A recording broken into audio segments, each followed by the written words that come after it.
Hi everyone, I'm Hannah Cousins and today I'm going to be talking to you about flash duration.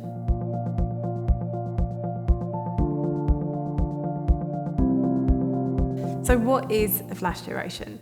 Well, simply put, it's the length of time that the flash gives out light in one burst. So how is this helpful to us? Well, if we want to capture some kind of movement within our frame, our flash can far exceed the speed at which movement can be captured.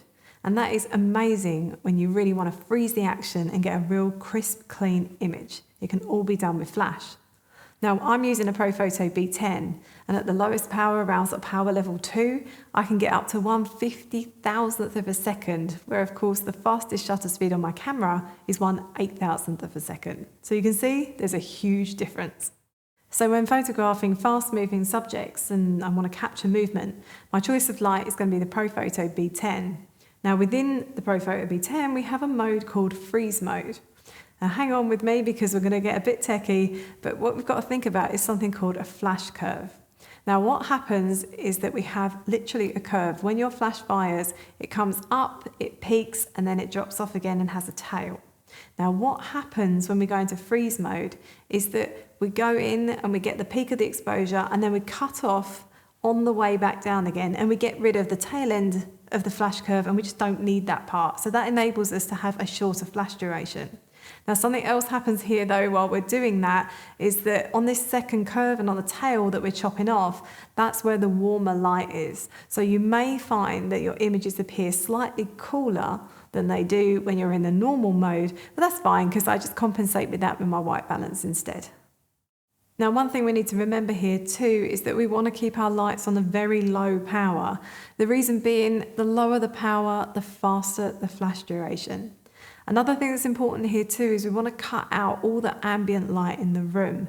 So we just rely on the flash to freeze the movement and we're not getting a kind of blur from any ambient light that comes in too.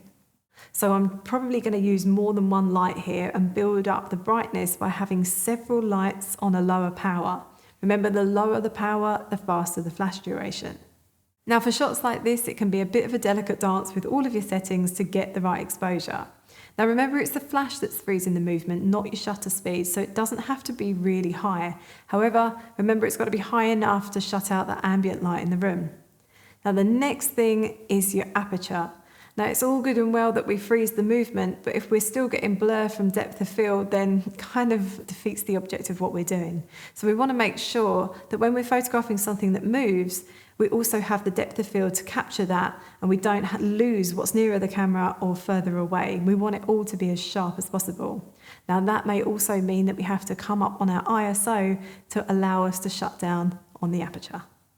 So in this video with Jessica, who's a professional gymnast, we're going to try two shots. One where she is jumping, so I'm going to be adding some rim lights around the side of her. And the second shot, we're going to be actually really freezing the movement of chalk. So lots of particles are going to go absolutely everywhere.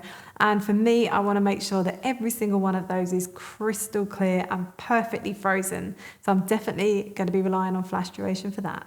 So for this shot, what we're going to do is Jess is going to do what's called a sheep jump, where she basically is sort of put her arms behind her head and her feet come all the way back up.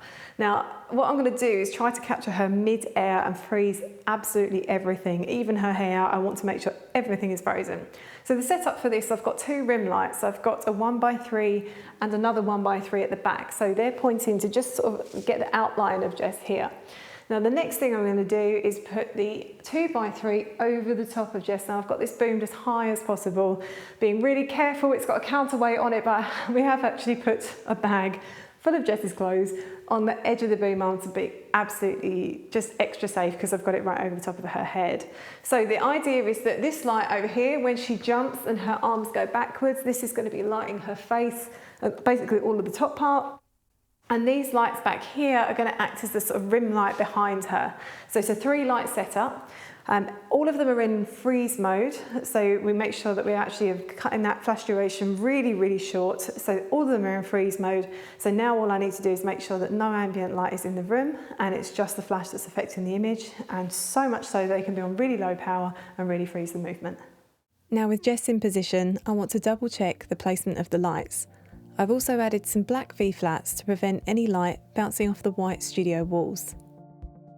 You count me in then, Jess, so ready when you are. 3, 2, 1. To me, this is already looking great. All of the movement is completely frozen, but I can notice that cooler tone of the shorter flash duration from freeze mode. That looks cool, I love that. Yeah. Okay, so that was before, and then that was actually jump. So Good. Now I probably want on my side, my feet. Ever the perfectionist, Jess now explains to me exactly how the perfect jump should be captured before we try again. This is teamwork between us to get it just right. I'm just going to change the colour balance because it looks a little bit cool. So let's just warm that up just a little bit. So when you're ready, you count me in again, girl. 3, 2, 1. This time I've managed to get the timing just right, as apparently Jess's feet should almost touch her head. If we compare both frames, you can see how I've compensated for the cooler tone of the flash by changing my white balance. Of course you could do this in post if you shoot raw, but I'm all about getting it looking as good as I can in camera. So we're sticking with a similar setup now, but Jess is going to try another jump. Now to mix it up a bit, what I've decided to do is pop a couple of gels into those strip lights at the back. So I've got a peacock blue in my left and also a rose pink in the right. So that's just going to give it a little bit more dimension and just change the feel of the image really. So what we're going to do now is give this a go, same setup as before. The only thing I've had to change is when I've added the gels onto the backlights, the gels will eat a little bit of power, so I've had to turn them up from power 2 to power 3. This one is still on 2 at the top though. So let's give this a go. Let me turn off the ambient light in the room. All right, so let's just get back in business and just get you focused up. All right, cool. All right, so this is, one leg's coming out the front, one leg's going out the back, right? Yes. Okay, right, let's see what happens. All right, I'm not sure how this is going to look. Yeah, okay, go for it. All right, count me in. 3, 2, 1.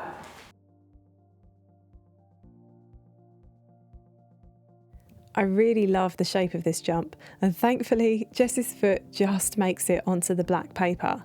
To give me more room, I can extend the paper roll further so we have more clearance when she jumps. For this particular shot, I was able to extend the black in Photoshop for the desired effect.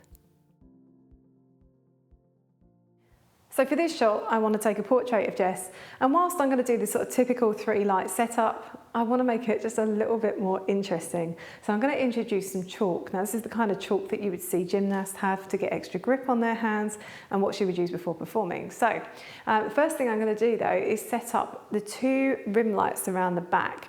Then I'm going to add the light in the front to light Jess up, and then what we're going to do is make sure that we get the fastest flash duration possible, because I want to make sure that I freeze every single little piece of this chalk as it flies through the air. So the first thing we're going to do is just get the background exposure on those lights.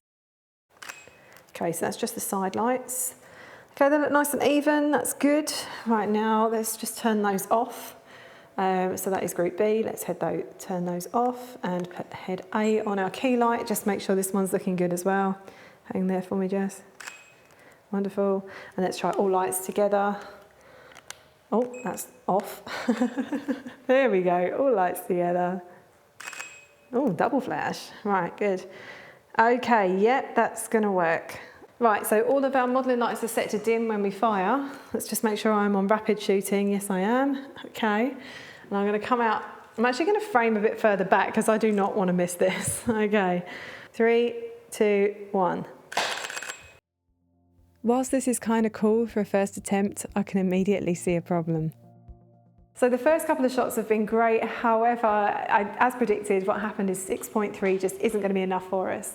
So what we decided to do instead is to take it up to about F10 and raise up the ISO to about 1250. So that should allow me a little bit more room in the depth of field. Now what we could start doing is, instead of raising the ISO up, we could start adding in more lights. However, it's just not practical. We've got up to 3 lights already. For this shot, it's going to be kind of ridiculous to start adding more and more and more. So I have to work with what we have. Now the other thing I've decided to do is actually put the camera onto a tripod so that I can set focus, lock it off, and then I can just really push the button down and make the most out of this flash duration and get as many frames as possible without the camera trying to hunt. So we're going to try again at F10 and see if we get some better results. All right, focus is set, locked off. All right, when you are ready, Jess, count me in. 3, 2, 1. Oh, Jess, that was a good one. This is much better, as now the chalk is focused too and still completely frozen. Okay, ready? 3, 2, 1. Very good, Jess. Whilst this is a great shot to show the impact of the chalk, I feel it's still in the show a little and feels less like a portrait. Maybe that I'm lucky. So good, well done, Jess. Let's lock that off. Okay, when you are ready, 3, 2, 1. Oh, good. Oh, she meant that one. This is much more what I had in mind. We see the chalk frozen, but also the dust cloud from the impact. This for me works well, as we still see Jess's face and it feels much more like a portrait. By going in close, we can really see the effect. Remember, the camera's shutter speed for this shot is only 1/100th of a second, so this frozen movement is all down to that short flash duration. So I hope that's given you a better understanding of how flash duration works and how you can use it to create some really sharp, fantastic movement shots and to really freeze the action.